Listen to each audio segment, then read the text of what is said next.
सर्वांना माझा क्रांतिकारी जय लवजी, जय भीम, लाल सलाम। दोस्तों, आज 26 जून रोजी, आज 26 जून म्हणजे खऱ्या अर्थानं शाहू राजांचा आज जन्मदिवस। ज्या शाहू राजांनी या देशामध्ये आरक्षणाची मुहूर्तमेढ रोवलेली आहे, या देशामध्ये सामाजिक न्यायाची प्रत्यक्षपणे अंमलबजावणी करण्यासाठी या ठिकाणी आरक्षण धोरणाची आपल्या करवीर संस्थानामध्ये या ठिकाणी अंमलबजावणी केलेली होती। आणि म्हणूनच या देशामध्ये भारतीय संविधानामध्ये डॉक्टर बाबासाहेब आंबेडकरांनी फुले आणि शाहूंचं जे सामाजिक न्यायाचं जे स्वप्न होतं ते विविध कलमाद्वारे या ठिकाणी भारतीय संविधानामध्ये समाविष्ट केलेलं आहे। अशा शाहू राजांच्या चरणी, त्यांच्या विचाराला, त्यांच्या कार्याला आज त्यांच्या जयंतीदिनी आम्ही विनम्र अशा पद्धतीचं वंदन करत आहोत, अभिवादन करत आहोत। आणि आजच्या सामाजिक न्यायदिनी मातंग समाजाचे वरिष्ठ नेते, ज्येष्ठ नेते, लहुजी शक्ती सेनेचे प्रदेशाध्यक्ष आणि आरक्षण वर्गीकरण लढ्यातील अत्यंत कृतिशील असणारे नेते सन्माननीय कैलाशभाऊ खंदारे यांच्यावर बुलढाणा जिल्ह्यातील चिखली या ठिकाणी जो भ्याड हल्ला झालेला आहे त्या हल्ल्याचा आम्ही या ठिकाणी जाहीर निषेध करत आहोत। आरोपी जे कुणी असतील त्यांच्यावर कठोरात कठोर कारवाई झाली पाहिजे अशी मागणी करत आहोत। आणि या घटनेच्या अनुषंगानं आम्ही या लढ्यातील तमाम आरक्षण वर्गीकरणाची चळवळ लढणाऱ्या तमाम सैनिकांना, सरदारांना आम्ही या निमित्तानं एक विनंती करत आहोत। मी विनंती म्हणणार नाही, तर आपण एक स्वतःची एक समज तयार केली पाहिजे की या देशामध्ये कुणालाही काही स्वस्तामध्ये मिळालेलं नाही, फुकटामध्ये मिळालेलं नाही। त्यासाठी फार मोठा संघर्ष करावा लागलेला आहे।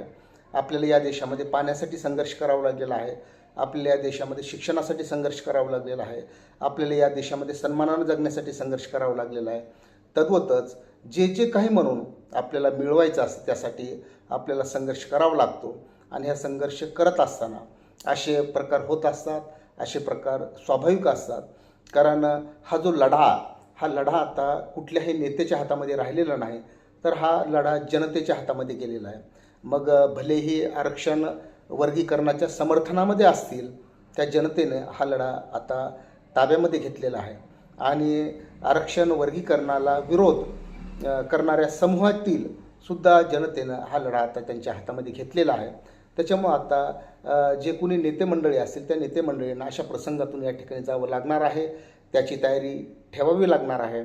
कारण कुठलाही लढा हा किंमत मोजून लढावा लागत असतो आणि आपण किंमत मोजण्याची तयारी ठेवली पाहिजे अशा पद्धतीची मी सगळ्यांना या निमित्तानं एक आवाहन करत आहे। कारण हा लढा अखेरपर्यंत, शेवटपर्यंत आपण लढणार आहोत। आणि म्हणून काही लोकांना अशा पद्धतीच्या हल्ल्यांना, अशा पद्धतीच्या टीकेला, अशा पद्धतीच्या त्रासाला तोंड देण्याची या ठिकाणी तयारी ठेवावी लागणार आहे। तशी मानसिकता तुम्हाला या ठिकाणी तयार ठेवावी लागणार आहे। आणि म्हणून अशा घटना ह्या स्वाभाविक असतात। ज्या तरुणांच्या मनामध्ये जो काही रोष असतो, राग असतो, तो वेगवेगळ्या पद्धतीने या ठिकाणी व्यक्त होत असतात। आणि म्हणून जो काही या विषयाच्या अनुषंगानं समर्थक असतील किंवा विरोधक असतील, त्या प्रत्येकाच्या मनामध्ये जो काही परस्पराविषयीचा जो काही या ठिकाणी रोष आहे, गैरसमज आहे, तर तो या ठिकाणी वेगवेगळ्या पद्धतीने व्यक्त होत असतो। म्हणून या गोष्टीला अगदी फार म्हणजे चिंता करण्याची गरज नाही, तर ती तयारी ठेवणं की होय, मी हा लढा लढतोय, मला या लढ्यामध्ये किंमत मोजावीच लागणार आहे, अशी मानसिकता आपल्याला या ठिकाणी ठेवावी लागते। आणि म्हणून या लढ्याचा पुन्हा एकदा या हल्ल्याचा मी निषेध करतो। आणि कालपासून सोशल मीडियावर मुंबई येथे जो काय मोर्चा झालेला होता, त्या मोर्चाच्या अनुषंगानं चर्चा होत आहे। त्यातील काही वक्त्यांच्या विधानामुळं सुद्धा या ठिकाणी खूप मोठी महाराष्ट्रामध्ये चर्चा होत आहे। दोस्तो हो, हा खरं तर काल 24 जून रोजी आझाद मैदानावर अण्णाभाऊ साठे यांचे नातू सन्माननीय सचिनभाऊ साठे यांच्या नेतृत्वाखाली झालेलं जे आंदोलन आहे, जो मोर्चा होता, तो मोर्चा अत्यंत यशस्वी झालेला आहे। 3 दिवस आम्ही मुंबईमध्ये बघितलं की अत्यंत मुसळधार ज्याला आपण अतिवृष्टी म्हणतो अशा पद्धतीचं त्या ठिकाणी पावसानं थैमान घातलेलं होतं.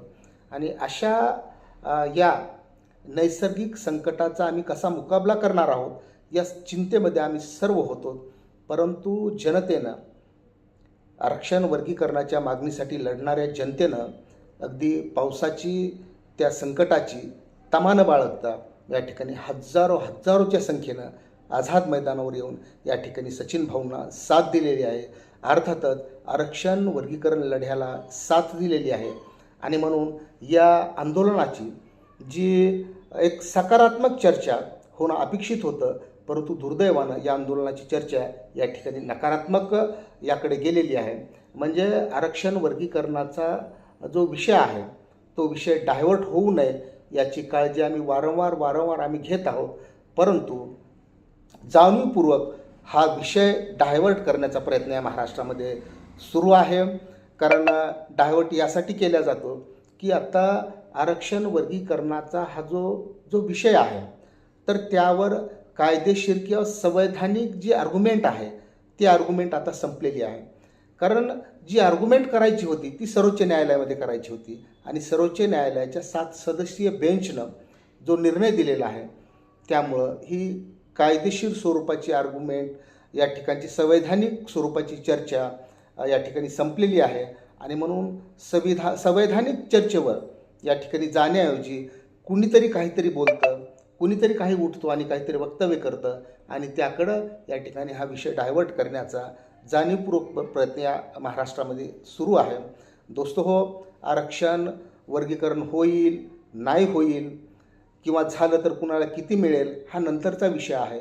परंतु महाराष्ट्रामधली जी काही या ठिकाणी शोषणाच्या विरोधातली जी चळवळ होती, जी लढाई होती, त्या शोषणाच्या विरोधातील या वंचितांच्या लढाईला यामुळं नख लागू लागलेला आहे.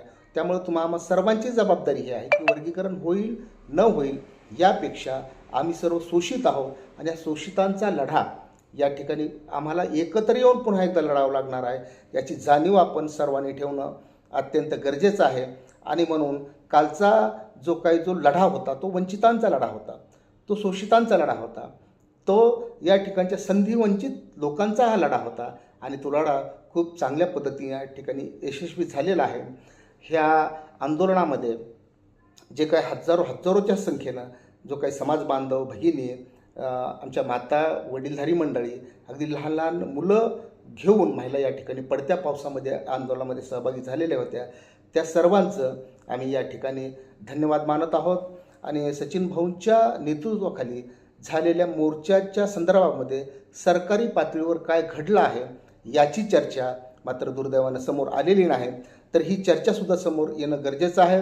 कारण जे काही शिष्टमंडळ आम्ही घेऊन सरकारकडे गेलेलो होतो तर त्या शिष्टमंडळामध्ये मी स्वतः त्या शिष्टमंडळाचे सहभागी झालेलो होतो. अण्णाभाऊंच्या सूनबाई सावित्रीमाई साठे या शिष्टमंडळामध्ये सहभागी झालेल्या होत्या. या ठिकाणी गणेशजी भगत, त्याचबरोबर या ठिकाणी राज क्षीरसागर आणि बरीच मंडळी त्या शिष्टमंडळामध्ये सहभागी झालेली होते. आणि सरकारच्या वतीनं सामाजिक न्याय विभागाच्या मंत्री असणाऱ्या माधुरीताई मिसाळ यांनी शिष्टमंडळाला वेळ दिलेली आहे. आणि वेळ दिल्याच्यानंतर त्यांनी जवळपास अर्धा तास शिष्टमंडळासोबत चर्चा केलेली आहे, सर्व विषय समजून घेतलेला आहे. आणि सरकारच्या वतीनं त्यांनी जे काही सांगितलेलं आहे की होय, तुमच्या विषयाच्या अनुषंगानं नुकतीच सरकारची एक मोठी बैठक संपन्न झालेली आहे. त्या बैठकीमध्ये या विषयावर अगदी सविस्तर चर्चा झालेली आहे. आरक्षण वर्गीकरणाच्या संदर्भामध्ये सरकारी पातळीवर अत्यंत वेगवान घडामोडी घडत आहेत, हालचाली सुरू होत आहेत, युद्ध पातळीवर काम सुरू आहे आणि काही दिवसामध्येच या संदर्भामध्ये निर्णय होईल अशी एक त्यांनी गोड बातमी महाराष्ट्राला दिलेली आहे. परंतु ह्या कालच्या 2 दिवसाच्या गदारोळामध्ये हा जो विषय सरकारी पातळीवर सुरू असलेला विषय या ठिकाणी समोर आलेला नाही. आणि म्हणून आजच्या या व्हिडिओच्या माध्यमातून या आंदोलनामध्ये सहभागी झालेल्या तमाम जनतेला आणि महाराष्ट्रातील जनतेला सरकारचा जो काही निर्णय आहे तो निर्णय सांगितला पाहिजे. लोकांना त्या मोर्चाच्या यशाकडं, त्या मोर्चामध्ये सहभागी झालेल्या आंदोलकाच्या श्रमाकडं मी वळवण्याचा या ठिकाणी प्रयत्न करतो आहे. आणि खरोखरच जे मोर्चामध्ये सहभागी झालेले होते त्या सर्वांचं श्रम लवकरच फळाला येणार आहे, अशा पद्धतीचा शब्द आपल्याला सरकारच्या वतीनं या ठिकाणी सामाजिक न्याय विभागाच्या मंत्री माधुरीताई मिसाळ यांनी दिलेला आहे. आणि म्हणून आरक्षण वर्गीकरणाचा लढा आणखी पुढं सरकलेला आहे, अंतिम टप्प्यात आलेला आहे. कोणत्याही क्षणी सरकारचा निर्णय बाहेर येऊ शकेल. जसं की मागच्या 24 सालामध्ये अण्णाभाऊ साठे संशोधन व प्रशिक्षण संस्था स्थापन करण्यात आलेली आहे, अशी घोषणा राज्याचे उपमुख्यमंत्री तथा तत्कालीन अर्थमंत्री नामदार अजितदादा पवार यांनी अचानकपणे केलेली होती. आणि आपल्या सर्वांना एक आनंदाची बातमी या ठिकाणी आपल्या कानावर धडकली होती. तद्वतच या विषयाच्या अनुषंगानं सुद्धा एक आनंददायी बातमी काही दिवसामध्ये या ठिकाणी आपल्या सर्वांना पाहायला ऐकायला मिळणार आहे. त्यामुळं हा लढा आपण निरंतरपणे चालू ठेवूयात. फक्त हा लढा लढत असताना आपण एक काळजी सगळ्या नेते मंडळी कार्यकर्त्यांनी यांनी घेण्याची गरज आहे की आपल्या वक्तव्यातून आपल्या बोलण्यातून हा लढा जेणेकरून वेगळीकडे डायव्हर्ट होणार नाही याची आपण खबरदारी घेतली पाहिजे.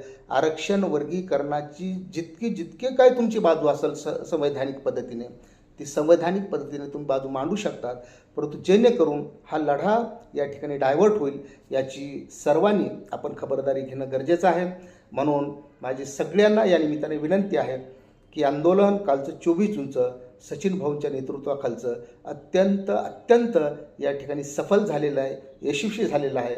आणि याची फलश्रुती येत्या काही दिवसामध्ये मिळणार असल्याचा शब्द सरकारच्या वतीनं आपल्याला या ठिकाणी सामाजिक न्याय विभागाच्या मंत्री माधुरीताई मिसाळ यांनी दिलेला आहे. मी पुन्हा एकदा सर्व आंदोलकाचं मी मनपूर्वक आभार मानतो, त्यांना धन्यवाद देतो. आणि यानंतरच्या लढ्यासाठी सुद्धा आपण या ठिकाणी सक्रिय असलं पाहिजे, तत्पर असलं पाहिजे, सावध असलं पाहिजे अशी अपेक्षा व्यक्त करतो आणि थांबतो. धन्यवाद.